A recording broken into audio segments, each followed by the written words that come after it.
ہمارا اس بارے میں مشورہ ہوا ہے، پارٹی کی جو سینئر لیڈرشپ ہے ان سے بھی مشاورت کی ہے، تو الحمدللہ اب یہ طے پایا ہے اس مشاورت کے نتیجے میں کہ انشاءاللہ ہمارے قائد میاں محمد نواز شریف صاحب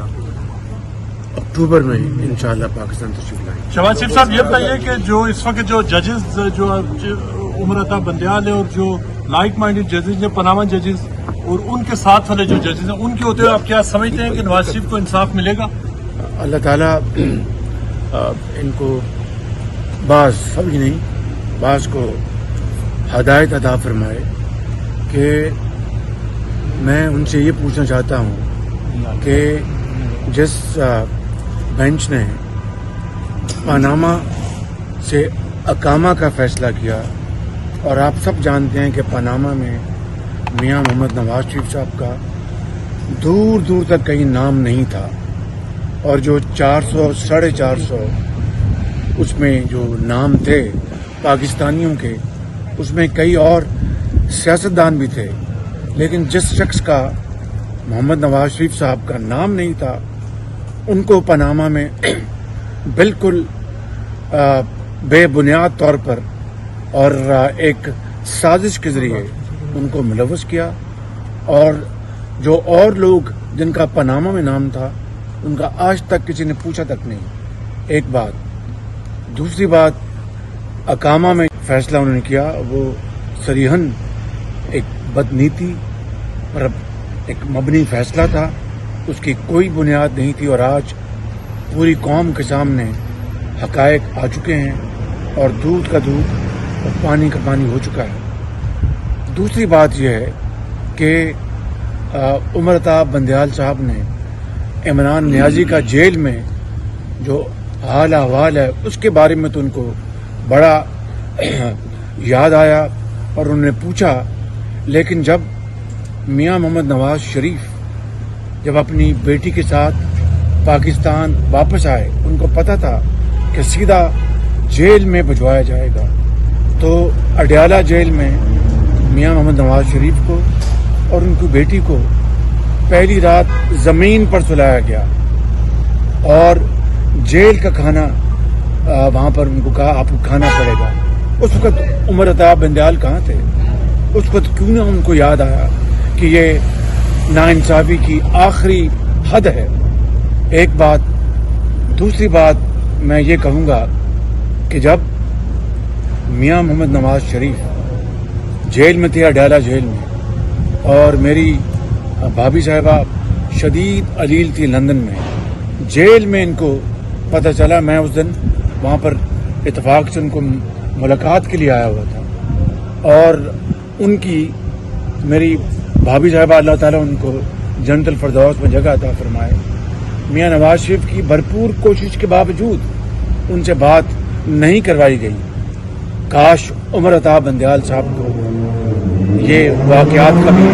جو اچھی طرح علم ہے، کاش مجھے بھی پوچھ لیتے۔ یہ ہے وہ دور معیار، یہ ہے وہ، اور پھر 100 دن جو اکاؤنٹیبلٹی کورٹ تھی، میاں نواز شریف اپنی بیٹی کے ساتھ روزانہ وہاں پر حاضر ہوتے رہے، حتیٰ کہ ہفتے والے دن بھی اور رات تک وہاں پر جرا ہوتی تھی اور وہاں پر کورٹ کی پروسیڈنگ ہوتی تھی۔ عمر عطا بندیال صاحب کو تب تو یاد نہیں آیا کہ یہ سراسر ظلم اور زیادتی ہے۔ یہ ہے وہ دورہ معیار جو بعض افراد کی وجہ سے جس نے پاکستان کے اندر انصاف کے نظام کو تباہ و برباد کر دیا۔ میاں نواز شریف پاکستان انشاءاللہ آئیں گے اور قانون کا سامنا کریں گے، اس میں کوئی دو رائے نہیں انشاءاللہ۔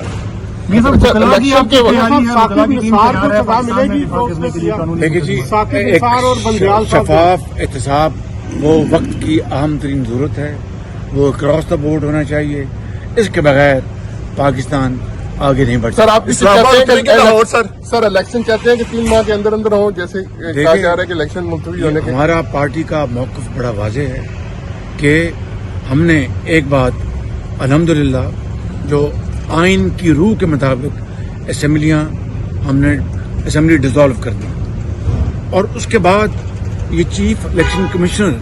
کی ذمہ داری ہے آئینی اور قانونی کہ انہوں نے الیکشن کروانے ہیں. ہماری پارٹی نے میاں نواز شریف صاحب کی ہدایت کے مطابق ہماری پارٹی کے زعماء نے آج وہاں پر میٹنگ کی ہے اور میٹنگ کی مجھے تفصیلات تو اس کا علم نہیں, میں یہاں پر تھا, لیکن یہ بات طے ہے کہ ہم الیکشن کمیشن کو بطور ایک پولیٹیکل پارٹی کے پورا ہم ان کی فیسیلیٹیٹ کریں گے تاکہ فری اینڈ فیئر اور شفاف الیکشن ہو. شہباز شریف صاحب, ایسٹ ریکوری یونٹ نے جب آپ اپوزیشن میں تھے آپ کے خلاف 2 کیسز شروع کرائے تھے. آپ نے اپنے پچھلے 1 سال میں آپ نے انویسٹیگیٹ کروایا کہ اس پہ کتنے پیسے خرچ ہوئے ہیں, جو نیشنل کرائم ایجنسی کا کیس تھا اور جو ڈیلی میل کا کیس تھا. کروڑوں روپے پاکستان کے اپنا ضائع کیے عمران نیازی نے اور شہزاد اکبر ان کے حواریوں نے, اور اسی طرح جو موسوی صاحب تھے یا پتہ نہیں مساوی صاحب تھے ان کے اوپر کروڑوں روپے عمران نیازی نے خرچ کیے تاکہ موسوی سے کوئی بات نکلوائی جائے یا NCA میں میرے خلاف خدا نخواستہ کوئی فیصلہ لیا جائے. لیکن اللہ تعالیٰ کی اوپر ذات ہے اور اس کی کمال مہربانی سے میاں نواز شریف صاحب کو بھی کلین چٹ ملی اور اللہ تعالیٰ کے فضل و کرم سے اس ناچیز کو بھی کلین چٹ ملی. اب میاں صاحب انشاءاللہ اکتوبر میں مشاورت کے بعد طے ہوا کہ پاکستان آئیں گے اور انشاءاللہ الیکشن کیمپین کو انشاءاللہ لیڈ